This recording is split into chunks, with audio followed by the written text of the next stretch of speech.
The Fortnight for Freedom is really an effort to gather the Catholic community as well as the ecumenical and interfaith community to pray for the protection and restoration of religious liberty, and also to be educated or to grow in our appreciation for our freedom, our heritage of freedom as Americans. And of course, the Catholic community, we have a very rich, robust teaching on religious liberty and human dignity. And it's important that we be reminded of this as a way of equipping ourselves for the task of protecting and defending religious liberty.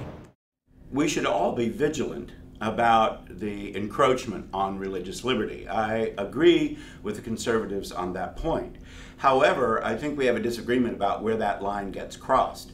When religious organizations of whatever ilk take up residence in an activity that is regulated by the secular culture and the civil culture, then they have to play by the civil culture's rules. It's a priority, perhaps most urgently, because of the Health and Human Services mandate, which really is a watershed moment. For the first time, the federal government is saying to a church, number one, here's how we define you. And if you don't fit this definition, this narrow definition of hiring your own, serving your own, and inculcating your own doctrine, if you're doing something other than that, like serving the common good, then you're not exempt, and it doesn't matter what you teach. You have to provide so-called goods and services contrary to your teaching, and you have to advocate for these things. And so it's really a direct intrusion of the federal government into the internal life of a church. And our churches and church organizations do a tremendous amount for the common good. And there's really no need to do this. I think that there are legitimate debates about the contraception mandate and how it applies to religious communities.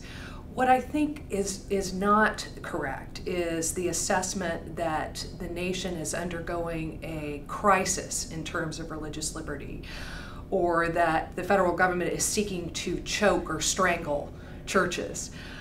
So while I believe we can have a legitimate debate about the precise issues involved in the contraception mandate, I'm concerned about that assessment of the national debate that I think is wrong.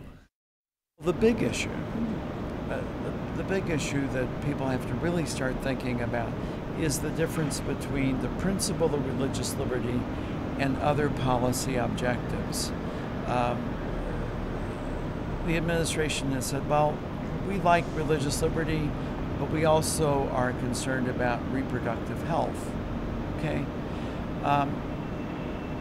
that's a policy objective. Religious liberty is foundational. It cuts across all issues.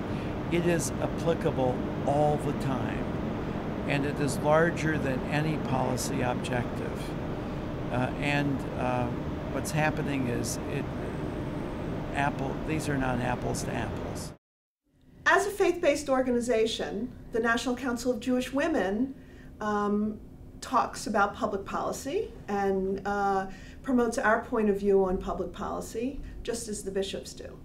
I think where the difference is that the bishops are attempting to legislate and put into policy their religious beliefs, and in an attempt to create that as the sort of baseline of public policy. And if you will, impose it on other people. And that's problematic, because in order for there to be religious liberty, there has to be a level playing field, and no one religious belief can be imposed on everyone. Of course, one of the most contentious issues is reproductive rights. And when you look at the issue of reproductive rights, which we see as an issue of religious liberty, if the government allows for freedom of choice, and that word is thrown around a lot, but it means what it says, people can choose to abide by their religious beliefs or not. It is up to the individual to make decisions based on her conscience and religious beliefs in regards to her reproductive rights. If the Jewish beliefs or teachings on reproductive rights are legislated, that already restricts what people can do. The same for Catholic teachings. And that's why we believe that the only way to really protect religious liberty is to allow for freedom of choice. Before threats to religious liberty are legal or legislative or administrative, they are first of all cultural. As the place of God and the place of religion is marginalized in culture or diminished, so too religious freedom becomes imperiled. When the citizenry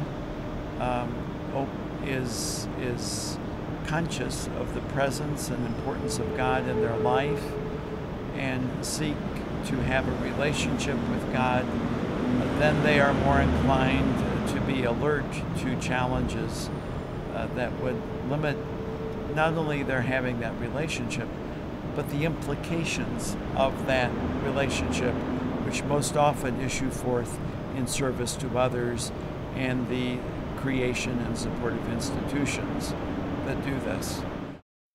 Religion doesn't trump everything. The fact of the matter is that the only place in which religion trumps everything is a theocracy.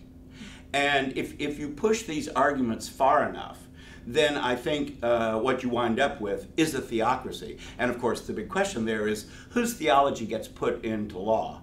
And you know, I so believe in this separation of church and state. And normally, when we talk about the separation of church and state, we're afraid of the encroachment of the civil culture on the church, the synagogue, the mosque. But what I think we see lately is an encroachment of religion on the civil culture, and the separation of church and state actually works both ways.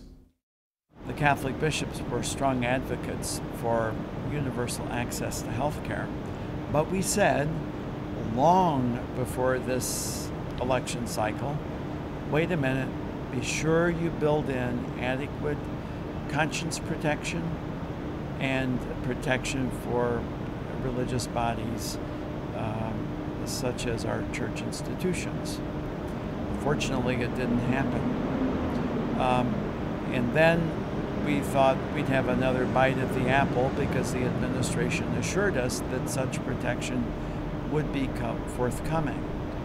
And then came BHHS rules. So we didn't go looking for, we did actually everything we could to prevent this fight from happening in the first place. So we don't feel like we chose this fight. We feel like it was chosen for us.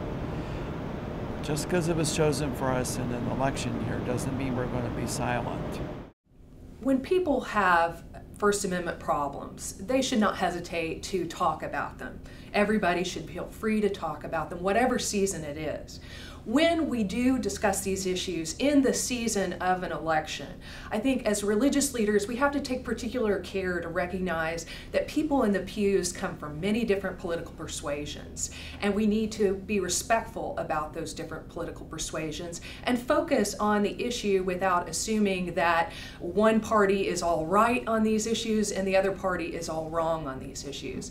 I'm not saying that the bishops are taking that particular perspective, but I think that appearances matter and how we conduct these conversations within our churches matter, and there has to be an abundance of care about how we talk about issues within the church setting.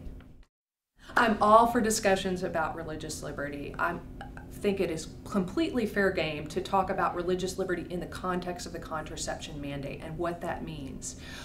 I think that we must recognize that reasonable minds can disagree about whether religious liberty is being served or undermined in this particular situation? One has to wonder how politics plays in this debate about religious liberty. There's no question that we have the right to speak and say whatever we want, but I think one takes one's religion into the marketplace of ideas and into the civil culture in a way that says I believe this, and therefore I want to work for that. But you don't take it into the civil culture and say, you must believe it because I believe it. And I think that's where the religious right has gotten this wrong.